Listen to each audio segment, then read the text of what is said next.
Daniel, how are you today? Hi, Fiona. I'm really well, thank you. How are you? Yeah, very good. Thanks, Daniel. Thank you for your time today and so good to see you. How are you? I'm really good at the moment. I had like many of my colleagues, a scary moment at the end of March, early April, as I caught the virus and had a couple of very grim weeks.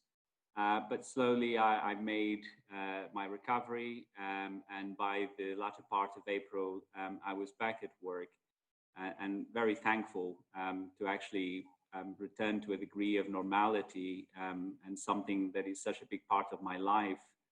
Um, and you know the family are well, and it's really just good to be back at work with the team for those that are here at the moment, and focus now on the next 6 months to a year. But really, 6 months is our key focus now, um, because you know the sort of hand to mouth as we've been living really for the past 8 weeks brings quite a lot of challenges. So I'm grateful that we're now looking a little bit further ahead, and the fog is starting to lift, and there's a little bit more clarity as to where we're going as an industry. Daniel, first of all, I'm so delighted you're well, of course. And for those of you who don't know, I mean, you and I have worked together for many years, haven't we, in lots and lots of We different have. places. So you had to be part of our Storm Pod program. So thank you. Maybe you could just tell everybody where you are, please, Daniel, to set the scene.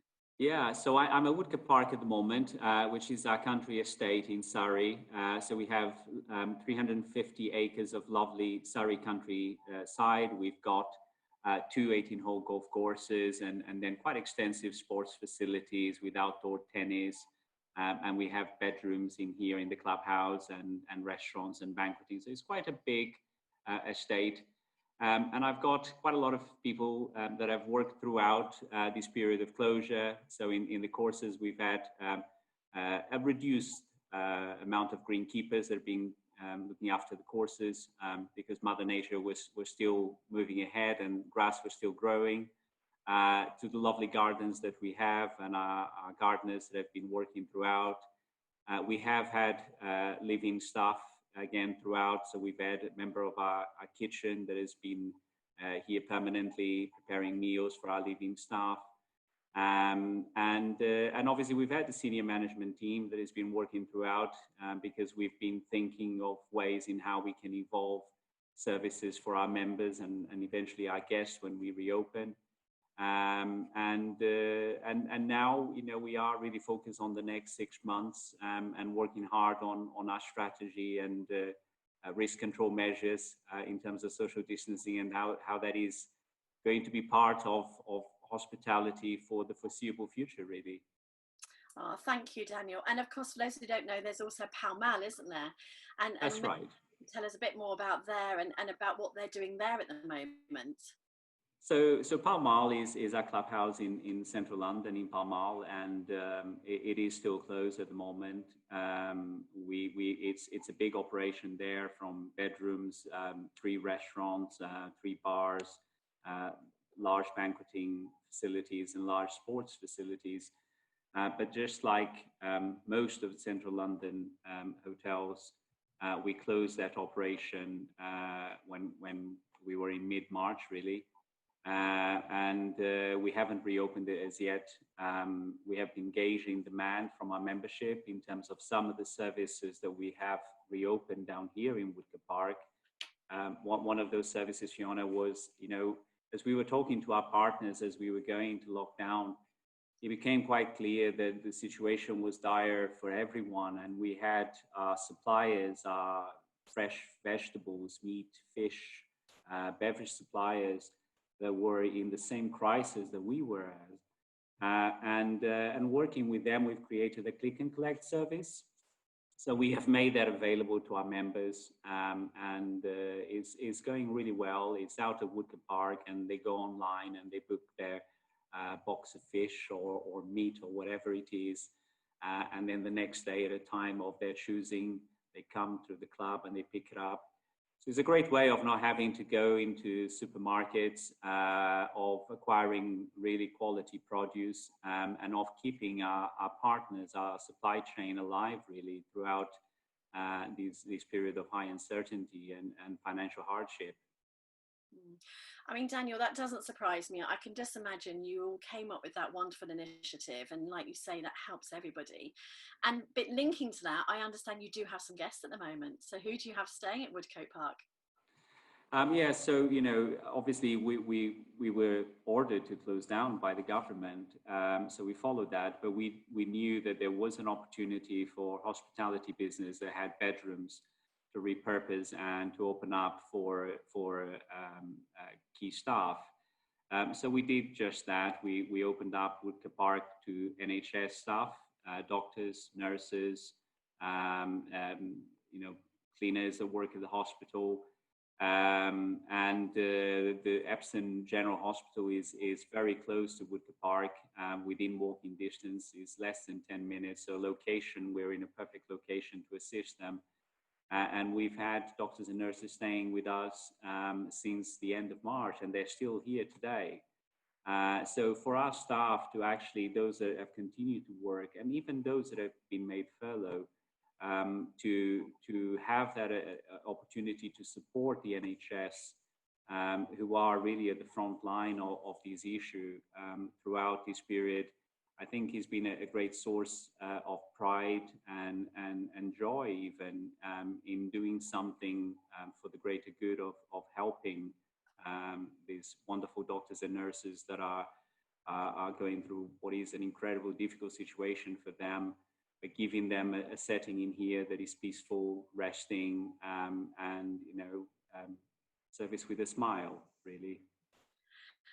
That's just wonderful, Daniel. Thank you so much for that. And I must have had this premonition, isn't it? I thought I'll wear my T-shirt today in sort of collaboration and support and thanks.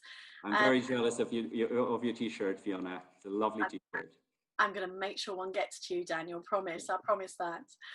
Your team, you've just said they deliver this wonderful service with a smile for those wonderful people from the NHS and the key workers. But in general, how are you keeping them motivated, Daniel? How do you spend your days with your teams? I know we do a lot of Zoom, but in general, what are you doing to keep them motivated and inspired like you normally do?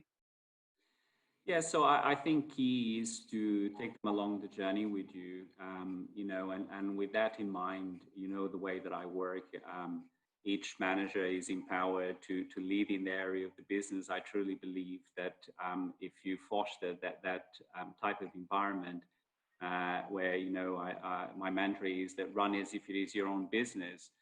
I think people really are their most creative and dedicated to their role through it, and they get a lot of fulfillment and enjoyment out of the results that we get at the end of the day.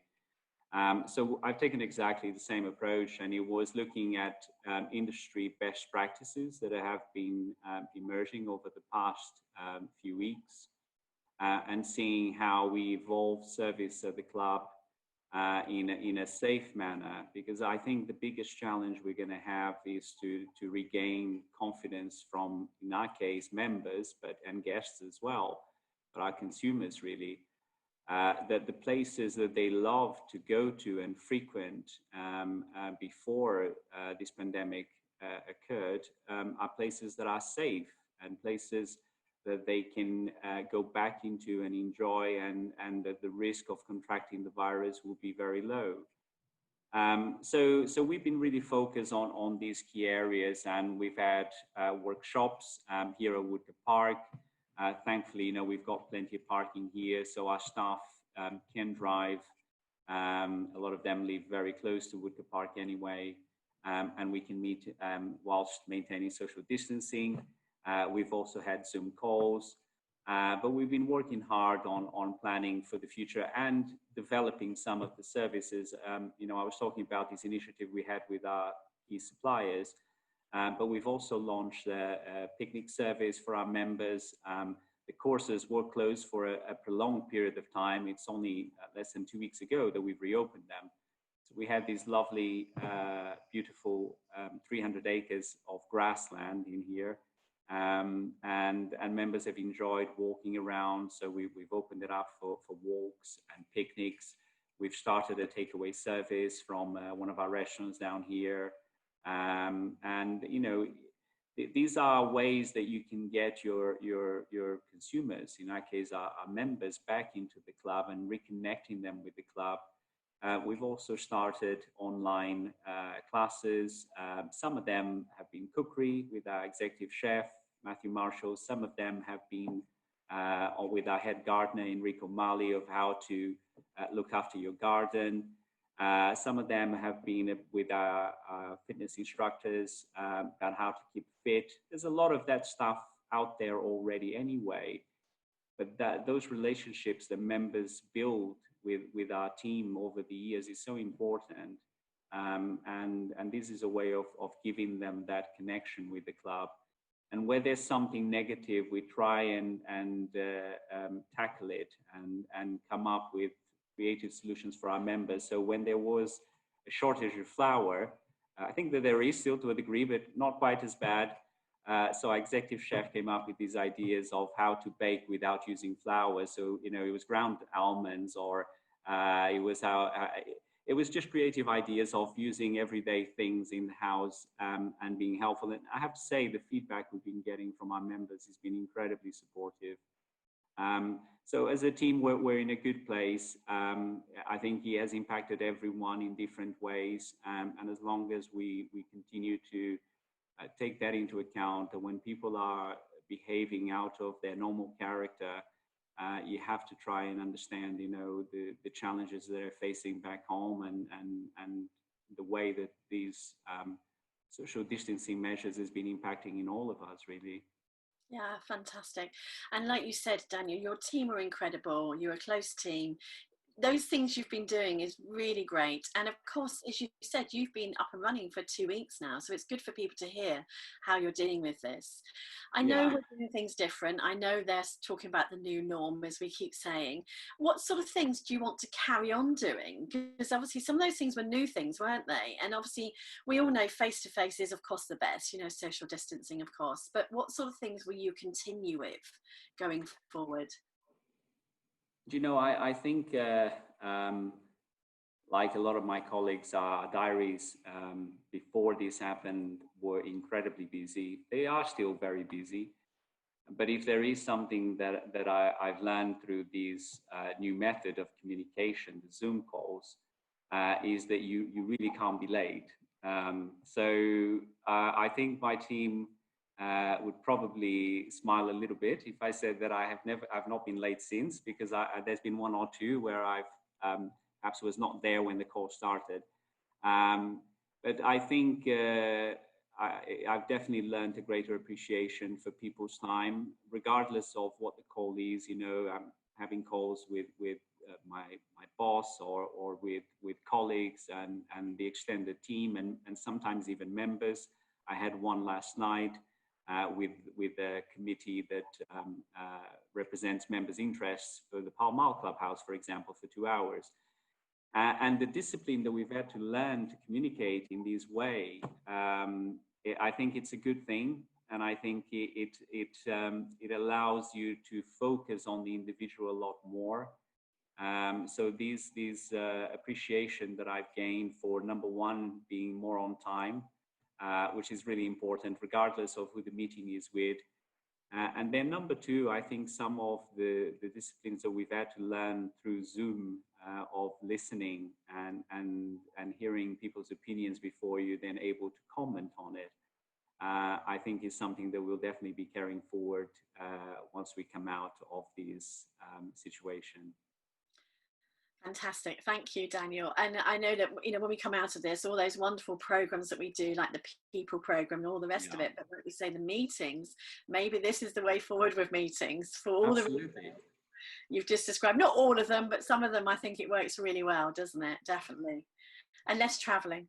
I mean, you've mentioned a little bit about the service style, and actually I think that the people listening to this Storm Pod, or the people watching this, will be really interested to know about how did you agree on the social distancing and the service experience, because obviously at the Royal Automobile Club it's very much about the service, and interaction. So could you just talk us through a little bit about how you're doing that? Are your team wearing masks?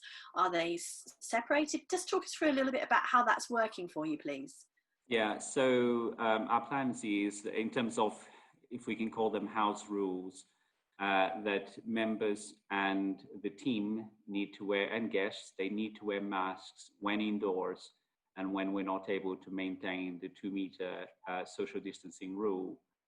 I really do hope that the government will review the 2-meter, because that is not a measure that is used within most countries. Within Europe, tends to be 1.5 meters to 1 meter, and is not the measure of the WHO.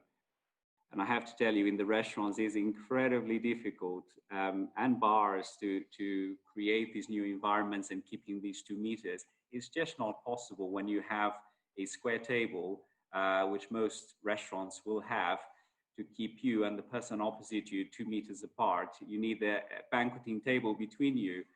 It feels like something out of a Carry On movie almost. But we are evolving, and coming back to those key rules. So masks will be worn, but I think we have to be very careful to make sure that as we evolve service, that is still that experience can remain positive and can remain meaningful to our customers, in our case, our members. So one of the things we were thinking of was, what type of masks, and surgical masks, and that are what most people are wearing. Number one, they're still difficult to come by. There's obviously a supply chain issue globally. But number two, to me, gives you the impression almost as if you are in some sort of Bupa hospital, a clinical environment, which is so alien to our environment in hospitality, which is socializing and meeting friends and colleagues, and it's all about personal relationships.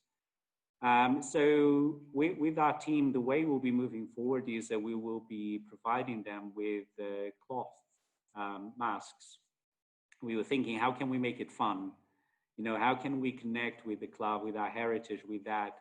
And some of the early thinking is that we'll have some cars designed into the masks, and we'll continue with our employee of the month recognition program that we have, and we could create a unique mask for them.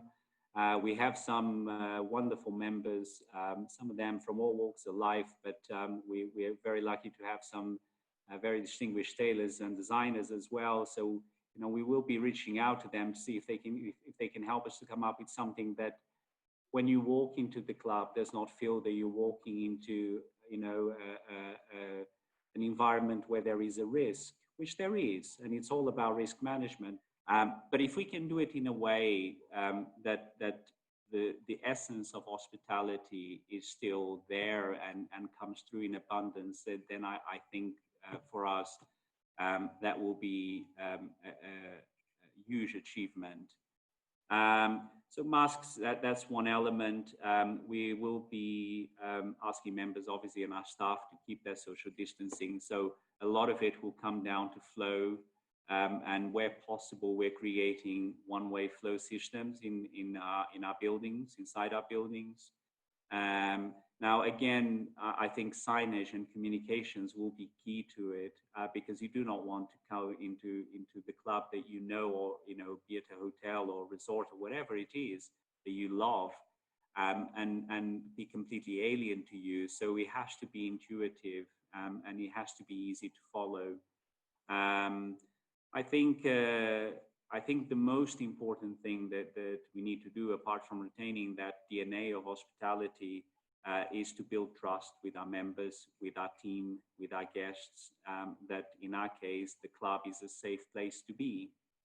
So I think there's a lot more transparency that is required in terms of what measures we have already had in place, and measures that we've escalated as a result of COVID-19. So our intent is to publish within our website what those measures are, so that members can be informed before they visit the club as to what to expect.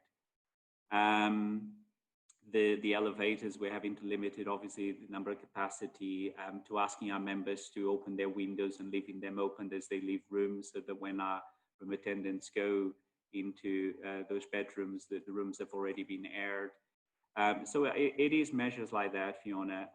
We're doing away with buffets like everybody else. And in our sports departments, from our gymnasium to our swimming pools and the like, changing rooms is a huge challenge. So we are repurposing some areas of the club and creating additional changing room facilities.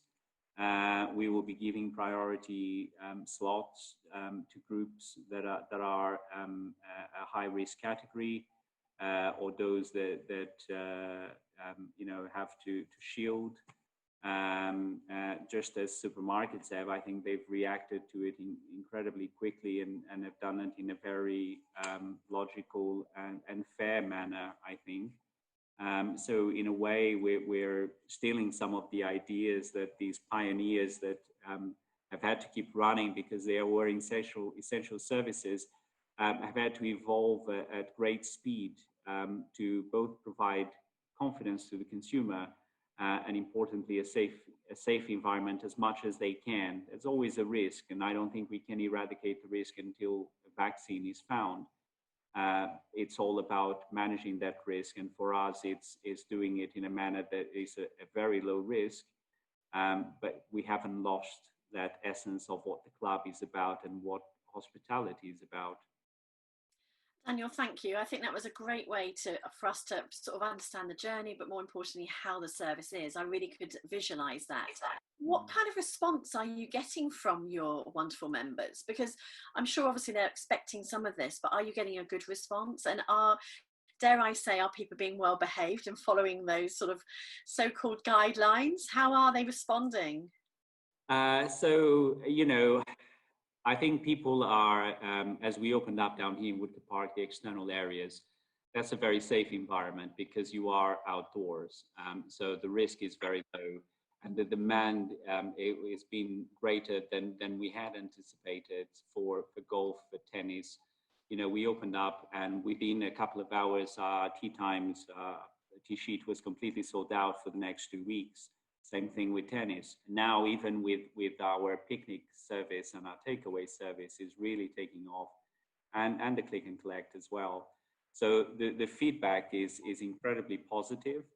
I think from the feedback, we have 17,000 members, Fiona, as you know, so we get a lot of advice. And it's all well intended. Our members love the club. So I'm really grateful for the feedback that they send to us. But the points of concern, obviously, that they're raising is about the indoor areas and how that's going to change, and the various activities that we run within our 2 clubhouses. It's how is that going to change for them?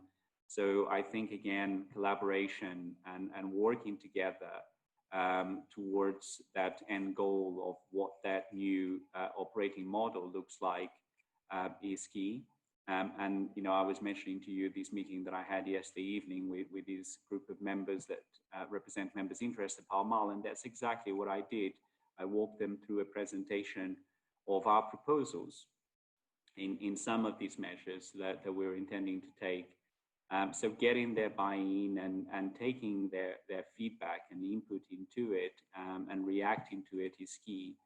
But I think listening to your members, and this goes well beyond this point that we are at now, I think it goes into the future. I think we need to train our staff to be proactively gaining member feedback about the services that we have and the measures that we have, and constantly reevaluate those measures and adapting them without obviously falling foul to government guidance in terms of social distancing measures, but adapting them to making sure that as hospitality, that wonderful essence of what we are about and what we deliver, which are hopefully positive, memorable memories for our members, for our guests, it remains and is something that we can be proud of in the future.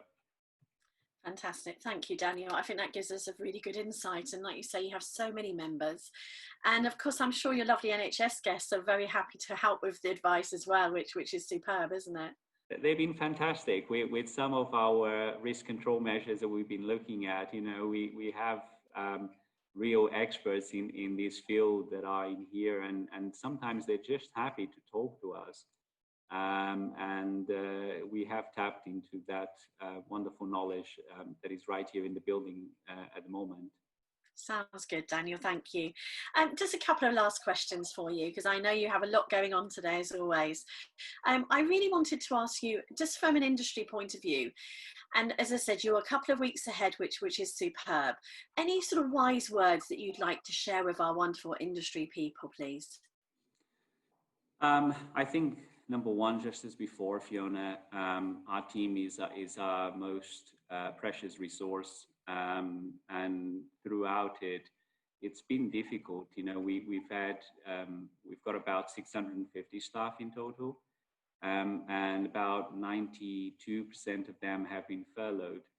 And I think we need to recognize that we have to put a lot of effort as we re-engage with our staff and we start to bringing them back out of furlough, about what has happened over this 3.5-month period, because we've been sending out regular communications, but it's not like it is when we're together, where we have our daily meetings, where we talk to each other through walkabouts and so on.